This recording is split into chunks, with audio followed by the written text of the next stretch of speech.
પોતે એટલા કન્ફ્યુઝ હોય કે મારે આગળ કરિયરમાં શું કરવું છે, but you started a career for someone else, કે એ પોતાનું કરિયર બનાવે. હું ઈચ્છત તો મોબાઈલ કે વોટ એવર કંઈક કરી શકત, મૂવીઝ જોઈ શકત. પપ્પા કહે કે બેટા આપણે પૈસાની ક્યાં જરૂર છે, રેવા દે ને આ બધું, પેલા ભણી લે ને. કોઈ જ પ્લાન નહીં, જસ્ટ પણ સિમ્પલ મનમાં થયું કે યાર કરવું છે, સ્ટાર્ટ કરી દીધું. ભાઈ 20 વર્ષમાં તો એવું હોય કે ભાઈ શું કરું હું, હા પોતે એટલા કન્ફ્યુઝ હોય કે મારે આગળ કરિયરમાં શું Right. કરવું છે, but you started a career for someone else, કે એ હા. પોતાનું કરિયર બનાવે. અને એક એવી વાત કે કરિયર કમ્પસ અત્યારે સુરત, રાજકોટ અને જામનગર Correct. પણ છે. ત્રણેય અને જ્યારે તમારી સાથે વાત કરતી હતી ત્યારે તમે એવું કહ્યું કે ઝીરો સેલેરી, કોઈ પણ ઇન્કમ વગર કોઈ પણ વસ્તુની શરૂઆત કરવી, that is very difficult. Yes નાની ઉંમરમાં કે ભાઈ મમ્મી પપ્પાને તો હજી પોકેટ મની આવતી હોય કે પપ્પા કે ગાલે ભાઈ 5,000 મહિનાના વાપર. હવે એવા ટાઈમે તમે તમારી જ એક એજ્યુકેશન સિસ્ટમને એક નવી રીતે લઈ આવ્યા, તમે કરિયર કમ્પસને. રાઈટ. તો વોટ ઇઝ ધીસ કે ઝીરો સેલેરી, એ શું છે કયો? બેઝિકલી સ્ટોરી એમ હતી કે હું સીએ કરતો હતો, એમાં હું 3 વાર ફેલ થયો. દેન આફ્ટર મેં છે ને સીએ મનથી વિચાર કર્યો મારે નથી કરવું. ઓકે. એ સમયનું મારું ડિસિઝન હતું. હું એવું માણસ છું કે જે મનમાં આવે ને કે મારું મન માને ને એમ કરવાનું. મારું મન એમ માનતું હતું કે ભાઈ મારે સીએ નથી કરવું. દેન આઈ થોટ કે હવે મેં આ બધા સબ્જેક્ટ્સ ભણ્યા છે, તો હવે આ બધા જ અકાઉન્ટ્સ, ફાઇનાન્સ, ટેક્સ જેવા સબ્જેક્ટને હું ક્યાં હજી બેટર કરી શકું.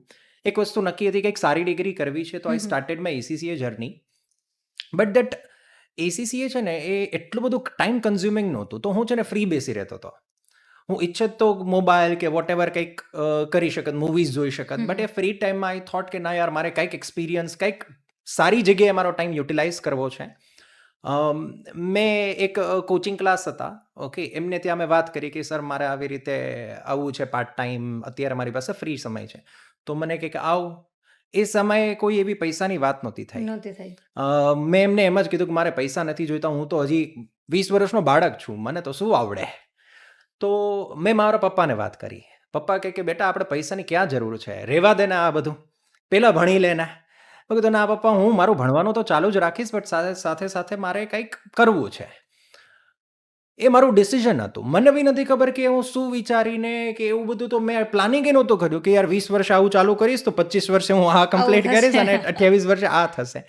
કોઈ જ પ્લાન નહીં, જસ્ટ પણ સિમ્પલ મનમાં થયું કે યાર કરવું છે, સ્ટાર્ટ કરી દીધું. 6 મહિના પછી એ લોકો એને સમજાણું કે ના યાર આ બહુ સારું કામ કરે છે. Then started with the salary of 10,000. Again after 6 months, 8 months, they started feeling કે યાર બહુ સારું કામ કરે છે, let's give them extra more. So they give me 20,000. Okay. So એ રીતે મેં મારા 2 થી 3 વર્ષ જોબ કરી હતી કે જેમાં મેં કાંઈ જ ફળની આશા નહોતી રાખી. જસ્ટ મારે મારી સ્કિલ્સ ઇમ્પ્રૂવ કરવી છે, મારે કંઈક પ્રોડક્ટિવ કરવું છે.